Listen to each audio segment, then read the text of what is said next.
proceed. Your Excellency, somebody was asked, our country, Kenya, has a lot of hope in the united opposition. Are you really going to hold together? And this is somebody asking, they are just concerned because they have seen the government by everybody. So they ask, are you going to hold together for the next 2 years, or the government is going to buy some of you off? I am persuaded that the leaders I work with are strong and are committed to a united opposition so that we have one candidate to face William Ruto in the next general election. I have personally committed before the people of Kenya that if I'm not chosen to be the flag bearer, I will be more than willing to support whoever is agreed on. My colleague, Kalonzo Musyoka, has committed himself that in case he's not the flag bearer, he'll support whoever is agreed upon. Dr. Fred MATIANG'I has committed that if he's not the flag bearer, he'll support whoever has been agreed on. What I know, and I appeal to my colleagues, is to remain strong and to remain focused, because the people of Kenya expect us to stick together. William Ruto has rolled out a very elaborate plan to divide the opposition. And he is using every trick in the book, and he has applied massive resources to try to create problems within the opposition. Specifically, he has started with the mountain.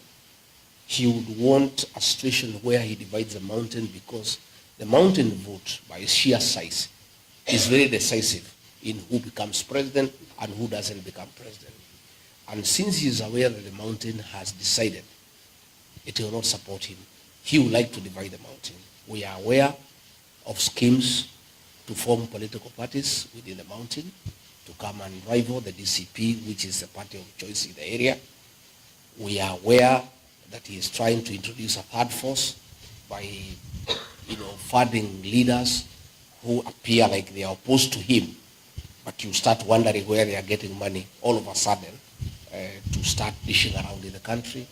These are things that are going on, but luckily for us, the people of Kenya are very intelligent and they see these things from far. People are very enlightened and they can see through William Ruto. And I want to assure leaders who are being used by William Ruto to divide the opposition, to divide the mountain. William Ruto will destroy you the way he has destroyed the leaders who hang around him. People can see through you. People can read your lips. People can listen to the language that you are speaking. If, for example, you hear a leader from the mountain saying that Rigiji is tribal, they don't like tribalism, that is the language of William Ruto. You don't need to have rocket science to know who is sponsoring that person, because that is the language of William Ruto of saying the people of the mountain as tribal. So if you hear a leader from the mountain all of a sudden talking about tribalism, oh, we don't want tribalism, that is the language of William Ruto. You can tell, and then you can see those leaders are having some bit of money and they did not have money before. That tells you clearly what is happening. So I want to tell those leaders, the people are very intelligent. And I want to remind our leaders of the situation in the year 2002. The people of Kenya had decided that they did not want anything to do with Daniel Arap Moi and his project. And people had made that decision as a people, and the leaders were following them. The Honorable Musalia Mudavadi was in the group that had rejected the project of President Daniel Arap Moi. Somewhere along the way, Moi convinced him to abandon the people and join him. He dismissed Professor George Saitoti as vice president and appointed Musalia as vice president. And Musalia was earmarked to be the vice president for Uhuru Kenyatta. The people of Sabatia, the people of Vihiga, the people of Western Kenya refused to follow Musalia Mudavadi. He went alone. He lost his seat as a member of parliament for Sabatia. Let me caution my colleagues and all those of us who want William Ruto to be one term.